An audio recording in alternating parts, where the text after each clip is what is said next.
The Fairiest Fairy. Betty was a fairy who just never got things right. She was always in a muddle, though she tried with all her might.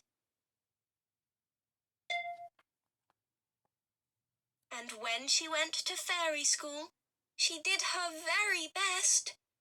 But fairy wings are tricky when you're putting on a vest. Her pirouettes were wobbly, though most enthusiastic, and no one else's magic wand was tied on with elastic. "What shall we do with Betty?" her fairy teacher cried. "She's such a messy muddle," and she shook her head and sighed.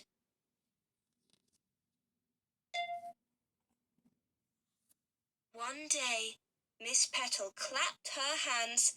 "Now, fairies, listen well. Today's our most important day. It's time for your first spell.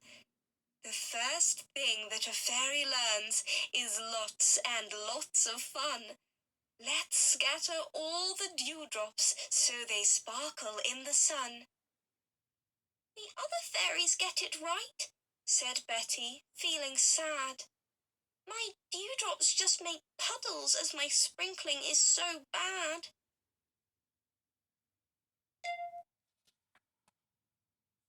Then Betty heard a rabbit cry. He sounded so forlorn. And in his little paw she found a very nasty thorn. She pulled it out and bathed his foot in one of her dew puddles, then dried the little rabbit's tears and gave him lots of cuddles. "Thank you," said the rabbit. "Oh, you are so very kind. Now I can hop with all my friends and not get left behind."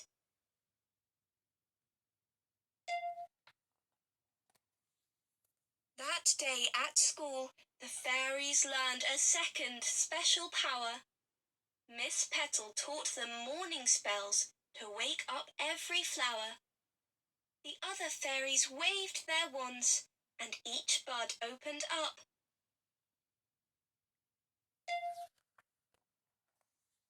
While Betty found a baby bird behind a buttercup. "I'm hiding," said the little bird. "I'm far too scared to fly." But Betty said, "I'm sure you're brave," and showed him how to try. "Oh, thank you," said the blackbird, and he flapped his wings and flew. "You helped me find my courage. Now just see what I can do."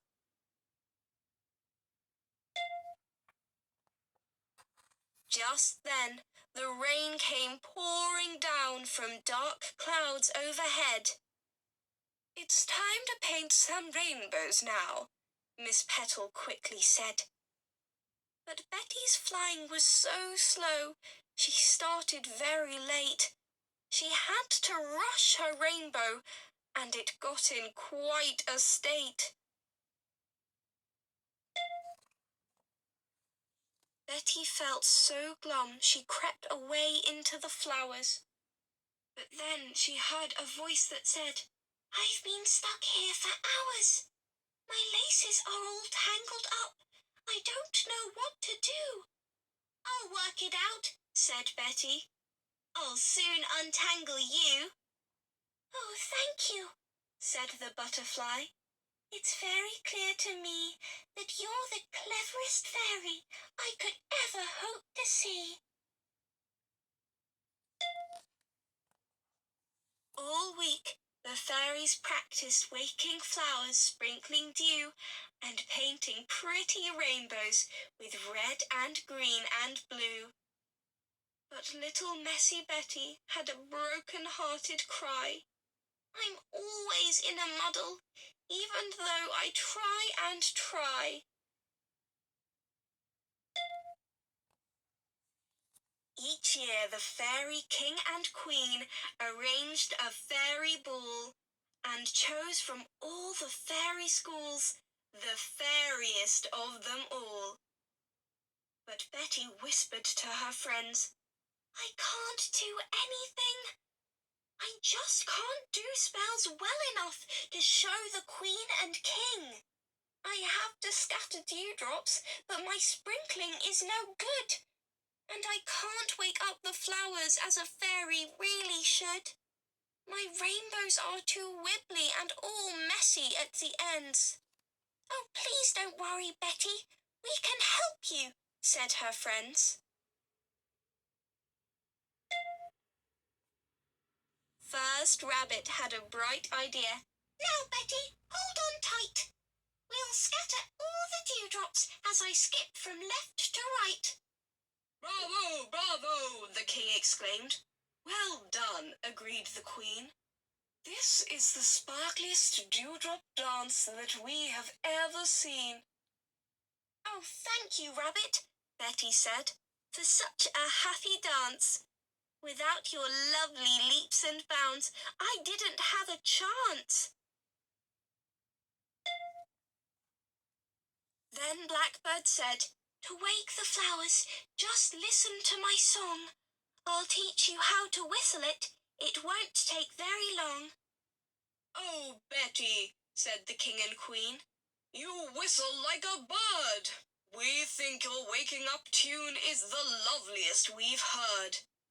"Thank you, Blackbird," Betty beamed. "It's all because of you. You taught me to be brave and how to try out something new."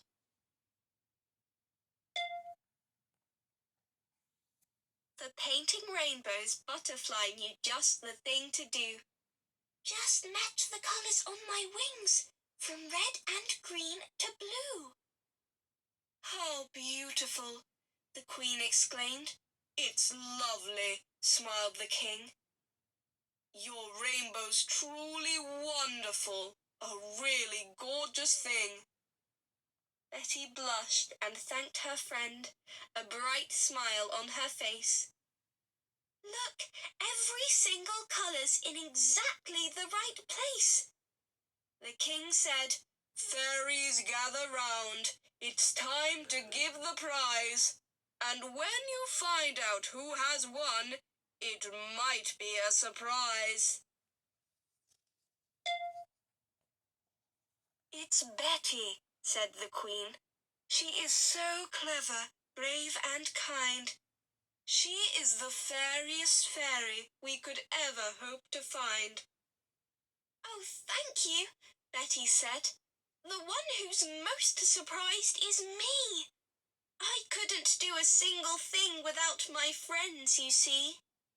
"But Betty," said the Queen, "you've shown us how to be a friend and shown that helping others is what matters in the end."